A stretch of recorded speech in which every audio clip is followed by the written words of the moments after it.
side of the airfield.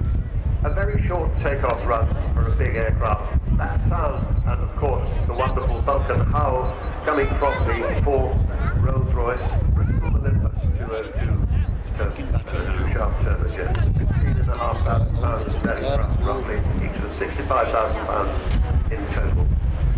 Of course, these days she doesn't carry a lot of the equipment that she used to carry when she was an operational aircraft, including not carrying two navigators. That must have considerably reduced the weight, I guess. Speaking as one myself, I'm allowed to say that. But here she is coming back in front of us, and Bill Ramsey will be accelerating her down the line of the runway. Okay. From that yeah, it's fine. That's great. Yeah, we gotta go. We gotta go, man. Right? This can be loud. It's going to be loud in the left. Can you sit? Really loud and...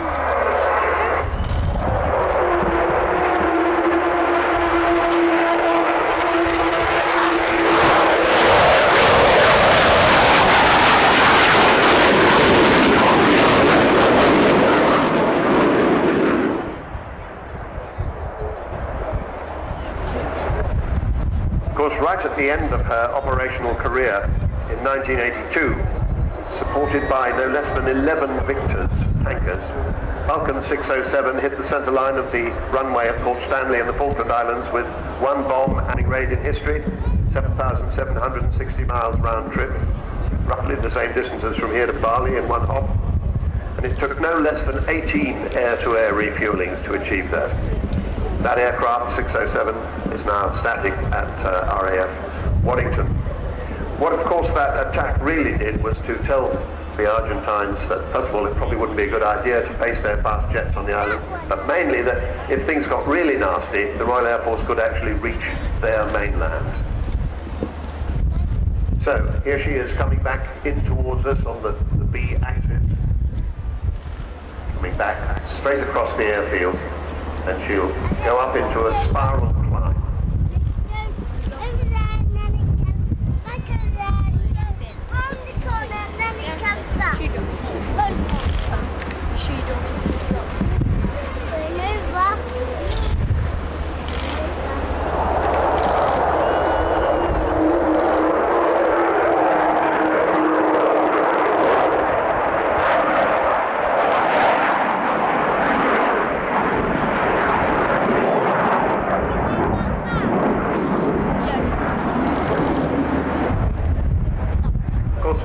When Vulcan left the service, the Royal Air Force in 1993, nobody believed that would ever be a flying Vulcan. But in the 90s, a little later, two people, David Walton, bought being money.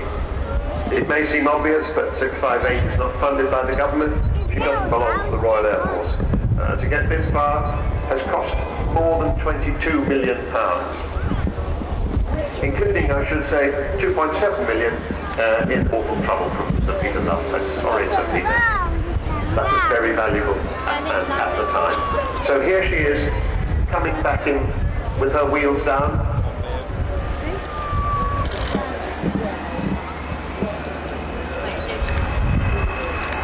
Why is everyone calling you a duck?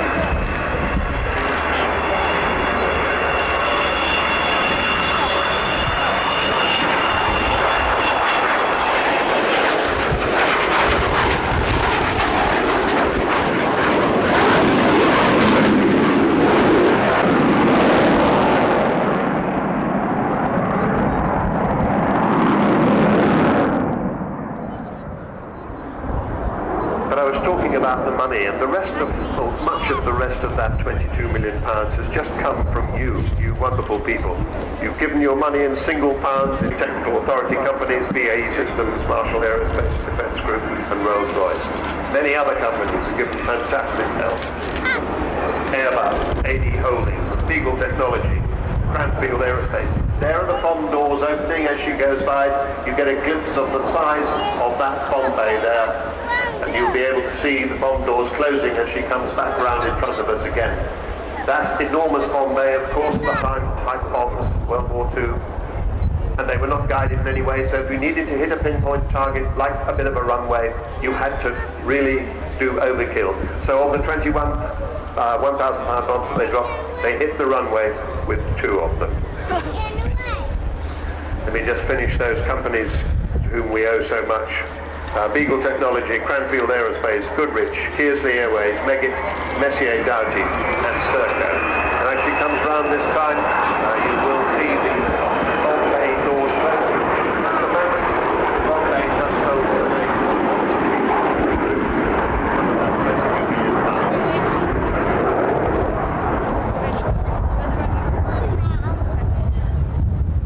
But as we know, this is her last season, and it is the 3 technical authority companies.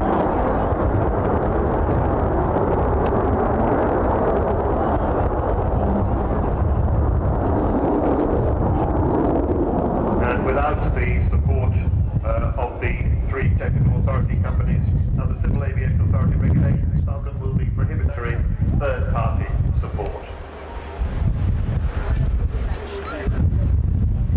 Now, she is still as safe as any aircraft flying today, but she's done 10% more hours than any other Vulcan before.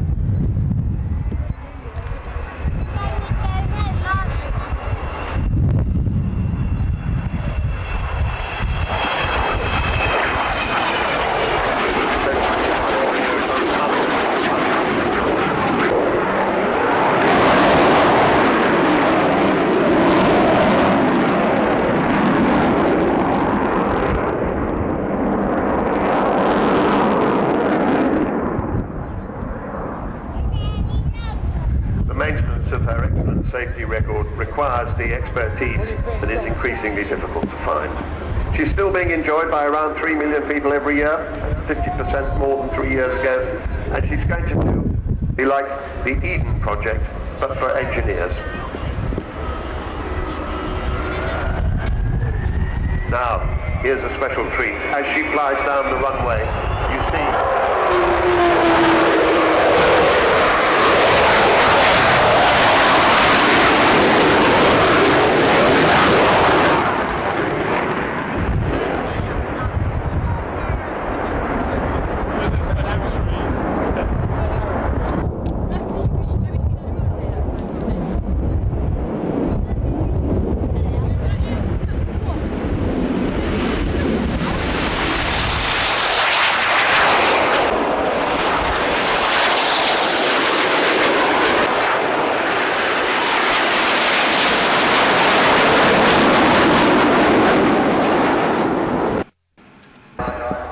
too young to be mum to any of them. Let's turn our attention to the left.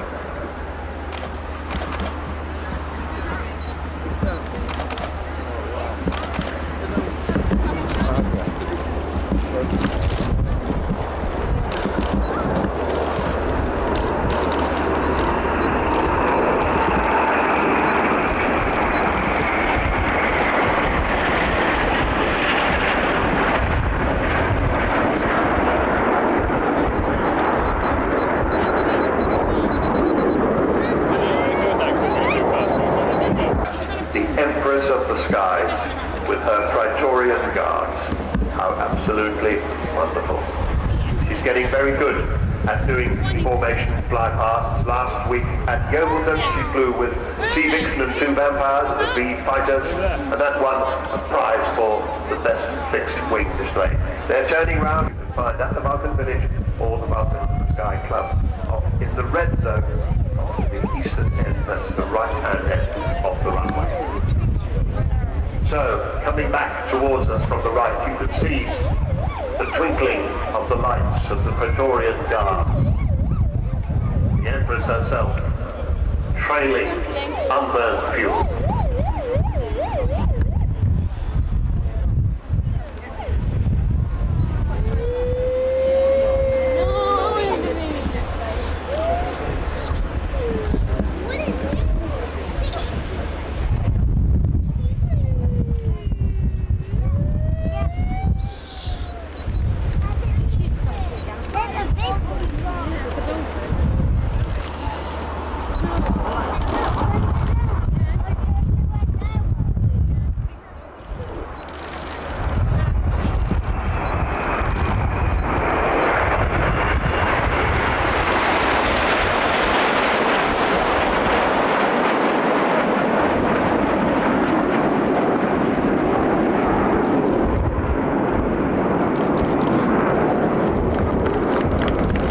seems a shame to break up such a perfect form. A fighter-style final turn, continual turn onto the runway heading and land for what will probably be the very last time ever at a Royal International Air Tattoo. We may see the braking parachute. We did yesterday. I'm not sure if we're going to see it today. I hope so.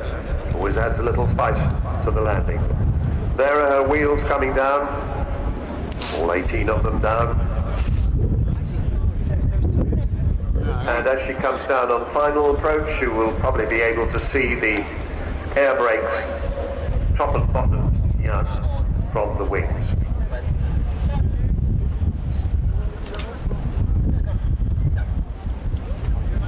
I sometimes get into a discussion with people as to whether Vulcan ought to be a she or an it. Some people think very firmly it, but I'm sure she's a she. She's like a little smile. Vulcan XH558 land.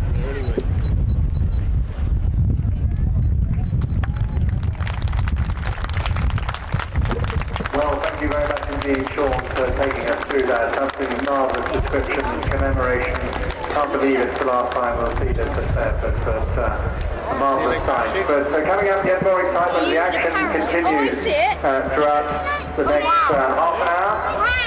And we hope you are ready for it, because it is time, ladies and gentlemen, boys and girls, for the Red Arrows, and please welcome squadron leader Mike Lynch. Well, a very good afternoon, ladies and gentlemen, boys and girls. Just heard I'm squadron leader Mike Ling. I'm Red 10. I'm the supervisor with the Royal Air Force aerobatic team, the Red Arrows. I'm going to talk you through this display this afternoon in the fabulous blue sky here above the Royal International Air Tattoo. I'll be making sure your eyes and cameras point in the right direction so you get to enjoy the full spectrum. Well, the Red Arrows have been cleared to display. Now the XH558 has landed after that fantastic mixed formation Flypast. Truly exciting to behold, and I hope lots of people have lots of memories on their cameras to share with us all on social media later on. Well, the pilots are getting ready to display. When they run in, they're going to be in a formation we call Big Battle, a big P shape. The aircraft will be around 20 feet away from each other, flying at 400 miles an hour. And I'm very sure Red 1 will be flying our full display in this beautiful blue sunshine. He has just said starting full. So he's going to be starting very shortly with some fabulous red, white and blue. Now, boys and girls, I've been a Red Arrow display pilot myself. I do know that when they fly past, the pilots will see you waving. And ladies and gentlemen, please claps and cheers as loud as possible so I can pass it on the radio. So please get the vocal cords warmed up. Here they are. Sunday afternoon in the sunshine, the Royal Air Force Aerobatic Team for 2015.